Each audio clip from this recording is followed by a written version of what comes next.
নমস্কার বন্ধুরা, আপনারা দেখছেন পিআর ভিলেজ কিচেন। আজকে আবার একটা রেসিপি নিয়ে চলে আসলাম আপনাদের সামনে। আজকের রেসিপি করব এই পাবদা মাছ দিয়ে আলু ফুলকপির ঝোল। দেখুন মাছগুলো কত সুন্দর দেখাচ্ছে, কেটে ধুয়ে ছাপা করে নিয়েছি। এবার এই মাছগুলোর মধ্যে দিয়ে দিচ্ছি লবণ আর হলুদ। লবণ আর হলুদটা দিয়ে মাছগুলোকে বেশ ভালোভাবে মেখে নিচ্ছি। দেখুন মাছগুলো খুব সুন্দর করে মেখে নিয়েছি। এবার রেখে দিচ্ছি। এখানে কেটে নিয়েছি ফুলকপিগুলো এইভাবে কেটেছি, আর এখানে কেটেছি আলু কিছুটা। এবার নিয়ে নিয়েছি একটা কড়াই।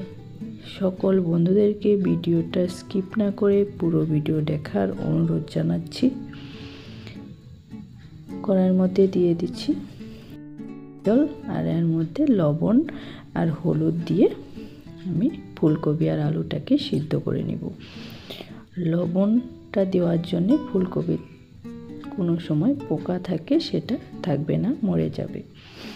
তাই এবার ঢাকা দিয়ে কিছু সময় সিদ্ধ করে নেব। ফুলকপি আর আলুটা সিদ্ধ করে নিয়েছি। হলুদটা দেওয়ার জন্য কালার কিন্তু খুব সুন্দর চলে এসেছে। এবার আমি তুলে নিচ্ছি। ফুলকপি আর আলুটা একটা সান্তার সাহায্যে একটা পাত্রে তুলে নিলাম। কড়াইটা ধুয়ে আবার বসিয়ে দিলাম। এবার ফোড়নের জন্য তেল দিয়ে দিব। তেলটা দিয়ে দিলাম। তেলটা বেশ ভালোভাবে গরম হয়ে আসলে মিশিয়ে দিব খুন্তির সাহায্যে।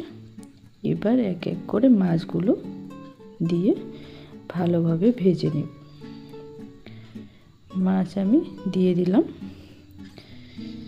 দেখুন মাছটার এ পাশটা হয়ে গিয়েছে, ও পাশটাও ঠিক একইভাবে উল্টে পাল্টে ভেজে নিচ্ছি। দেখুন মাছেরও কালার কিন্তু খুব দারুণ চলে আসছে। এবার মাছগুলোকে তুলে নিব, আর বাকি মাছগুলোকেও ঠিক একইভাবে ভেজে তুলে নিচ্ছি। বাকি মাছটাও আমি দিয়ে দিলাম।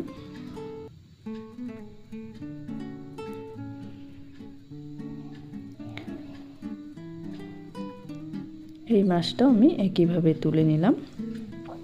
এই মাছ ভাজার তেলেই ফোড়ন দিব। ফোড়নে দিলাম জিরেটা দিয়ে একটু ভেজে নিচ্ছি। জিরের থেকে খুব সুন্দর একটা গন্ধ ছেড়ে আসবে ফোড়নের।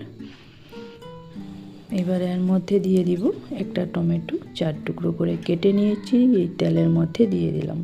হালকা করে টমেটোটাকে ভেজে নিচ্ছি। এর মধ্যে এক এক করে মশলাটা অ্যাড করে দিব। এখন এর মধ্যে আমি বেশি মশলা ব্যবহার করব না।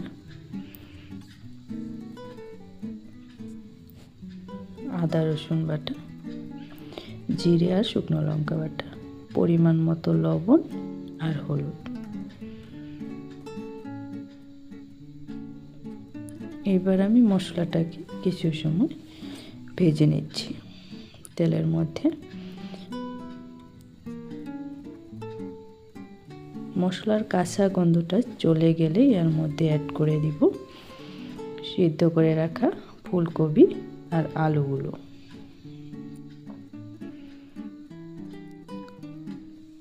এবার ফুলকপি আলুটাকে দিয়ে মশলার সঙ্গে বেশ ভালোভাবে ভেজে নিতে হবে। মিশিয়ে দিচ্ছি মশলার সঙ্গে।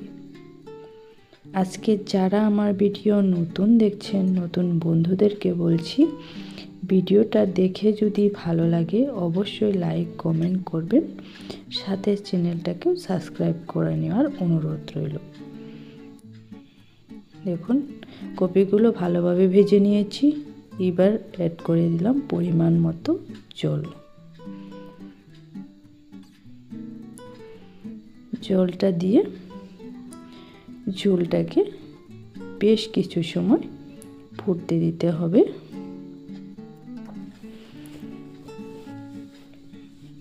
ঝোলটাকে বেশ ভালোভাবে ফুটিয়ে নিব।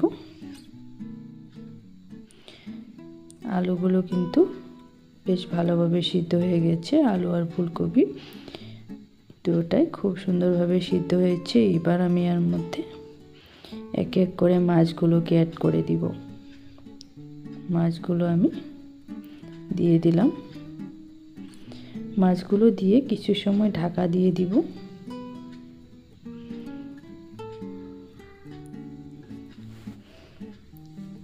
এবার আমি ঢাকা দিয়ে দিচ্ছি। কিছু সময় ঢাকা দিয়ে তুলে নিলাম ঢাকাটা। এবার আমি এর মধ্যে অ্যাড করব কুচিয়ে রাখা ধনেপাতা। ধনেপাতাটা আমি দিয়ে দিলাম। এবার রেসিপি আমার প্রায় রেডি। ধনেপাতাটা দিয়ে কিছু সময় রাখবো, আমি বেশি সময় রাখবো না।